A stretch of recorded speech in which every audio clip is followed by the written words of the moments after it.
Today on the Perception and Action podcast, what is the optimal level of task difficulty to use in practice? How does it depend on the complexity of the skill and the experience of the learner? A look at the challenge point hypothesis and studies which have tested its predictions. So it's time for a call to action.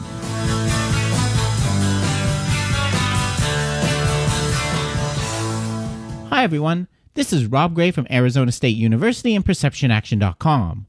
Welcome to the Perception and Action podcast, where I discuss how psychological research can be applied to improving performance, accelerating skill acquisition, and designing technologies. In today's episode, I want to address a question that I've been asked a few times by listeners recently. How difficult should practice be for the best skill acquisition? As I've hopefully convinced you by now, learning is messy and requires that a performer makes errors as part of the exploration in finding an effective movement solution. But how many errors should they be making? And does this differ depending on the complexity of the sport and how experienced the athlete is? To address these issues, I first want to cover the most well-known theory about the role of task difficulty in motor learning, the challenge point hypothesis. Then, later, I will tell you about some of the insights I've gained over the years from training and assessing performance in the lab. The challenge point hypothesis was proposed by Guadagnoy and Lee in 2004. The author's main goal at the time was to provide a framework for understanding how practice design variables, in particular the amount of contextual interference and the frequency and type of feedback given, influence skill acquisition. The first important element of this framework is the two types of task difficulty defined, nominal and functional. The nominal difficulty of a task is determined by its perceptual motor requirements, independent of who is performing the task and under what conditions it's being performed. So, for example, a 20-foot jump shot is nominally more difficult than a 10-foot shot due to the greater distance. Functional task difficulty, on the other hand, refers to how challenging a task is relative to both the skill level of the individual performing the task and the conditions under which it's being performed. So, a 20-foot jump shot is more functionally difficult for a novice player than an expert, and a 20-foot shot over a defender is more functionally difficult than an open shot, even though in all of these cases the nominal difficulty is the same. Finally, there is of course a predictable relationship between task difficulty, skill, and performance. For a novice, performance outcomes are only expected to be high in conditions of very low nominal task difficulty. For experts, performance outcomes should always be high except when nominal task difficulty is raised to a high level. The second key element of the challenge point hypothesis is the role of information. In this framework, it is assumed that motor learning is a problem-solving process where the performer attempts different movement solutions to reach the goal of the action. Furthermore, it is assumed that the sources of information available during and after each attempt to solve the problem form the basis for this learning. Information in this case comes from two sources, the action plan and feedback. Borrowing from schema theory, it is assumed that with each execution, the performer has an action plan, or motor program, if you will, in which all the movement parameters such as the force and timing are specified. Critically, this action plan also serves a predictive function, in that the internal model is used to predict the sensory information and feedback that will be received as a result of the performer's movement. The idea that we generate predictions about the sensory consequences of our own movements is something I've talked about several times on the podcast now, and is backed up by a lot of research evidence showing that more skilled performers are better able to anticipate the outcomes of others' movements and their own movements. For a specific example, check out episode 6a. This prediction about the outcome of the movement is directly compared to the actual feedback the performer receives, which includes both intrinsic feedback from our sensory systems and extrinsic feedback like watching a video replay. Information in this framework is essentially the difference between the predicted sensory outcome, based on the action plan, and the actual outcome, determined from feedback. Information here is used in the information theory sense, where the amount is directly related to the reduction in the amount of uncertainty. Let's look at a specific example. Imagine a novice and expert golfer are both attempting a 6-foot putt. For the novice, there is a lot of uncertainty about the required amount of force needed, and thus it's very likely that the action plan will be ineffective. This means there will be a big difference between the predicted sensory outcome, the ball dropping in the hole, and the actual feedback, the ball racing past the hole. This difference is information because it helps guide the learner to a more effective movement solution next time. For the expert, on the other hand, it's highly likely that the predicted and actual outcome will be the same, so that there's no information provided. Executing the putt successfully does nothing to reduce the amount of uncertainty the expert performer had about their action plan. Okay, now let's tie this all together. Learning in the challenge point framework is related to the amount of information available to the performer, which in turn depends on the functional difficulty of the task. Within this idea, there are 3 important points. First, learning cannot occur in the absence of information. If a performer is always successful in their execution so that the predicted and actual sensory feedback is always the same, there can be no learning. This is the basic performance learning paradox I've discussed several times on the podcast now. Performing well in practice is not a good indicator of what is being learned. In fact, if anything, good performance in practice suggests nothing is being learned. Point number 2.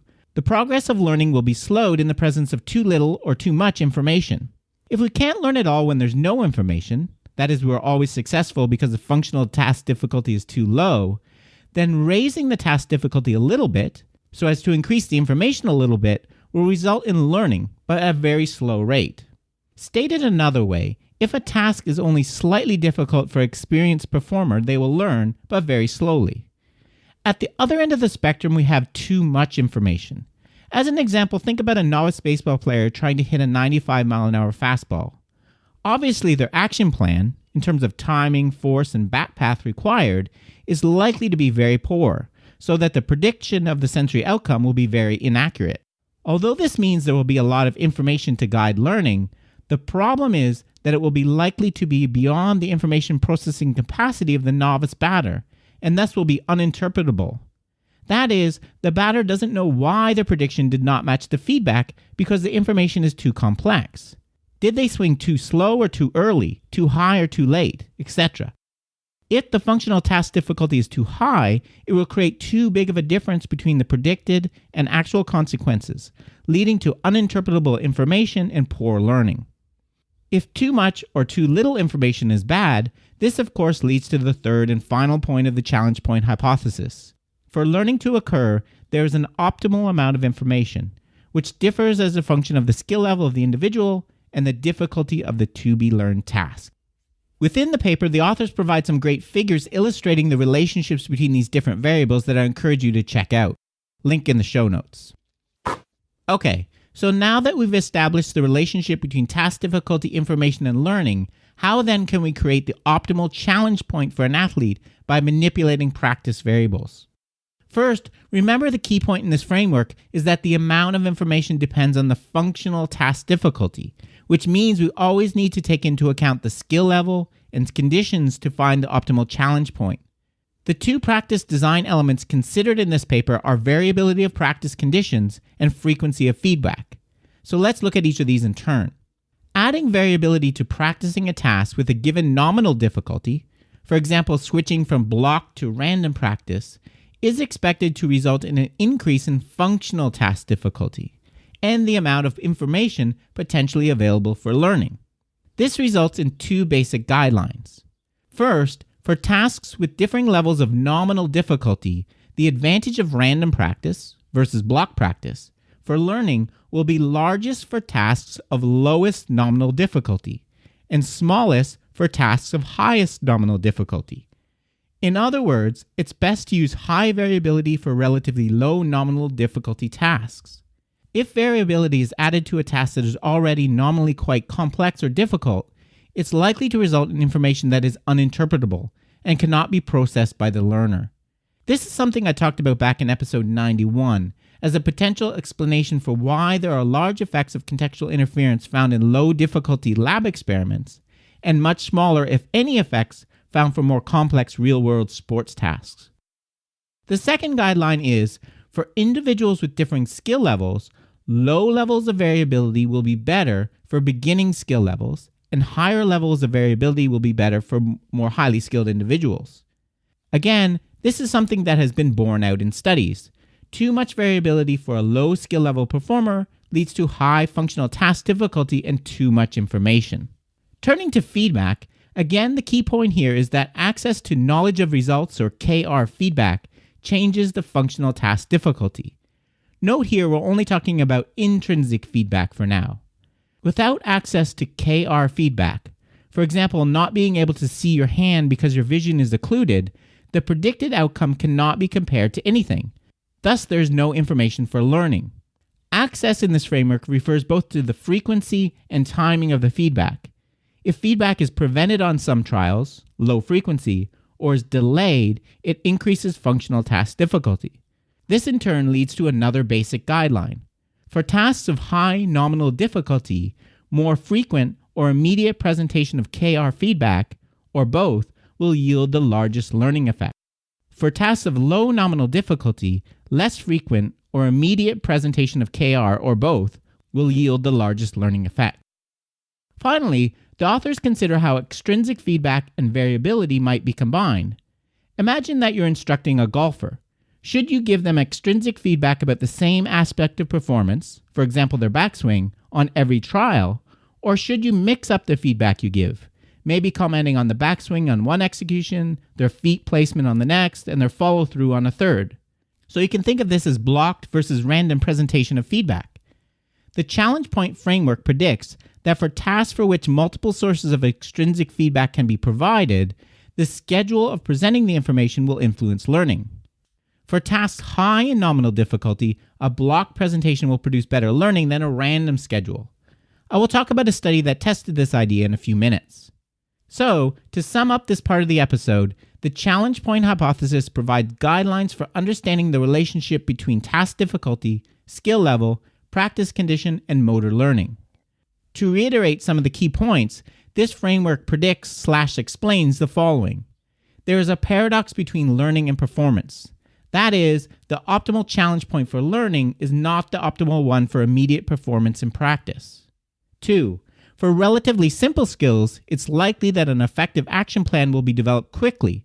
Therefore, nominal task difficulty needs to be increased to make sure there's still information for learning. And finally, for more complex skills, for example, ones that require coordination of multiple degrees of freedom, it's more likely that an effective action plan will take a longer time to develop, such that introducing conditions which increase functional task difficulty are likely to overload the processing capacity of the learner and make the information uninterpretable. Now that we've gone over some of the basics of the challenge point hypothesis, let's look at a few studies which have tested its ideas. In 2015, Sandley and Lee conducted an experiment in which participants were required to slide a disc across a surface so that it stopped in a target area. So kind of like shuffleboard. Nominal task difficulty was manipulated by using two sets of targets. One set that was relatively close to the launching point, so low nominal difficulty, and one that was far away, so high nominal difficulty. To manipulate functional task difficulty, the progression of the targets within a set was varied, either going near to far or far to near. So for example, if we take the farthest target in a set with the highest nominal task difficulty, the functional task difficulty for this target would be reduced for participants that practiced near to far and had more experience with the task as compared to ones that were in the far to near group and started at the far target.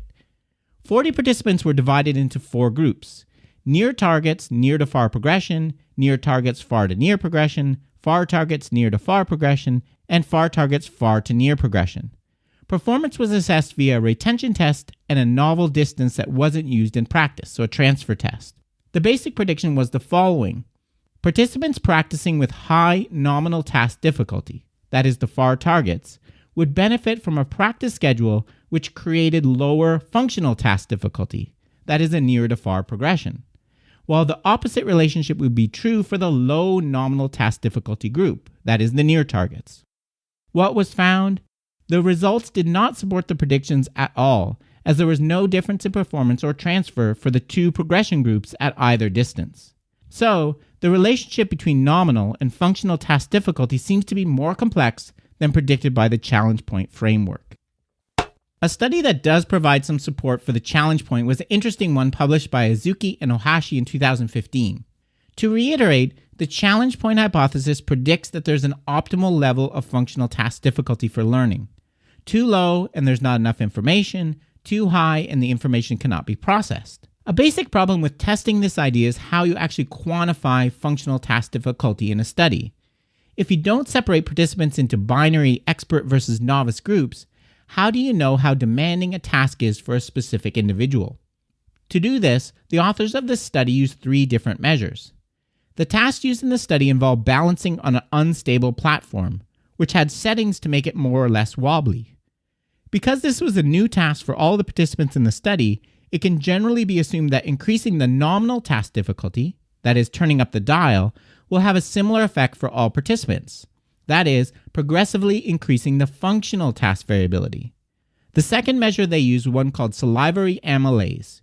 It has been shown in previous research that the amount of this compound in one's saliva reflects the level of activity in the sympathetic nervous system and the attentional demands of the task. Therefore, a higher level of amylase should correspond to higher functional task difficulty for a given participant. Finally, the authors use a questionnaire called the NASA TLX, which is commonly used as a measure of mental workload. So again, higher scores on these scales should indicate higher functional difficulty. So, if we think about it, the challenge point hypothesis makes the same prediction for all of these measures, since they're all directly related to functional task difficulty. Specifically, the relationship between learning, the balanced task, and each of these variables should be an inverted U, where learning is best when difficulty is not too low or too high. The study involved 60 participants that were split into 4 difficulty groups, that is 4 dial settings ranging from 1 to 4. What was found? Basically, the predicted inverted U-shaped relationships were found for all the variables. For example, for both retention and transfer tests, balanced performance was best for the group that trained at the intermediate stability level of 2. The authors suggest there may also be some practical applied value for their saliva test. Specifically, it was found that learning was optimal when practice conditions were such that amylase was increased by 80% over the baseline.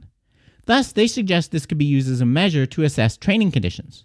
Although, measuring this is pretty impractical for most people, so using the NASA TLX may be a more reasonable option. I've included a link in the show notes where you can download a free version of this questionnaire if you want to try it out. The final study I want to mention is one that looked at the interaction between variability of practice and feedback I discussed a few moments ago.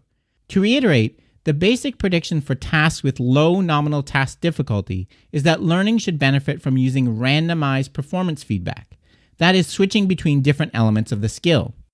In 1999, Wolf and colleagues used a ski simulator task to test this. The blocked group received feedback about the pressure applied by their left foot on one day, then switched to the right foot on the next, and so on. For the random group, the foot that feedback was based on was switched from trial to trial. Contrary to the predictions of the challenge point hypothesis, learning was actually better for the blocked feedback group. So, in a nutshell, although the challenge point hypothesis is a compelling idea, research testing its specific predictions has provided pretty mixed support. The relationships between skill level, practice conditions, nominal and functional task difficulty, and motor learning seem to be more complex than the simple, monotonic relationships predicted by the theory. Of course, this might not be surprising for a lot of you because of the schema motor program theory on which it's built. If you buy into more nonlinear ecological approaches to skill acquisition, the idea that the rate of learning can be predicted on the basis of action plans, predictions, and feedback does not really fit well. Another thing that I think is missing from the basic challenge point idea is that it really fails to address issues like motivation, frustration, and reward. To illustrate this point, let me tell you a bit about my experience measuring sensory thresholds in the lab. Imagine that we're giving you a hearing test and want to find out the quietest sound that you can just detect. In terms of methodology, there are 2 quite different ways we can do this. The first is called the method of constant stimuli. With this method, we pick a bunch of sounds of different volumes, some really quiet, some really loud, and some in between, and present them all to you. As another analogy, this is the way that we used to do standardized testing. You'd get a large test booklet with lots of questions, some hard, some easy, and would have to answer all of them. The problem with this method is it's very time-consuming and inefficient because a lot of the stimuli, or the questions, presented are not very diagnostic, because they're way too easy or way too hard. To address this issue, many people, including most standardized testing systems, have switched to using what is called a staircase procedure. In this method, the difficulty of the question is adjusted on the fly. So if you get a question wrong, the next one's a bit easier. If you get it right, the next one is a bit harder, and so on. What this results in is all stimuli being very close to your threshold or limit, which is much faster and more efficient. And this, of course, is similar to the challenge point idea, always keeping a performer at the optimal level of functional task difficulty, so it's just hard enough to keep giving you good information for learning. However, in my research, I've used both of these, and I've found that over the years, for some individuals, the staircase procedure does not really work very well. In particular, taking away some questions that the individual can easily answer leads to frustration and demotivation. Pushing right at the limit of our ability all the time can be very stressful, so I think this needs to be tempered. So what are some of the take-home messages for coaches from today's episode? Well, I think the basic ideas of the challenge point framework are still valuable. That is, practice should mostly be at a moderate level of difficulty, demands need to be tailored to the skill level of each individual, and the conditions of practice, of course, need to be taken into account. And challenge point does make for a nice buzz phrase. But beyond that, I'm not sure that the challenge point framework gives a lot of applied value for predicting the specific conditions needed. This is true particularly given the difficulty of actually measuring and quantifying functional task variability. Also, as I mentioned, I think it's important that we consider motivation by including some tasks that are relatively easy for a performer and not always pushing them at their limit. Okay, that's it for today's episode. Remember, you can contact me at robgray@asu.edu or on Twitter at ShakyWeights. To find out more about the podcast, please check out perceptionaction.com. Finally, to support the podcast and receive bonus materials, including an extra monthly episode, please head over to patreon.com/perceptionaction. This is Rob Gray from ASU. Cheers for now, and keep 'em coupled. Now hear the winter will cut you quick.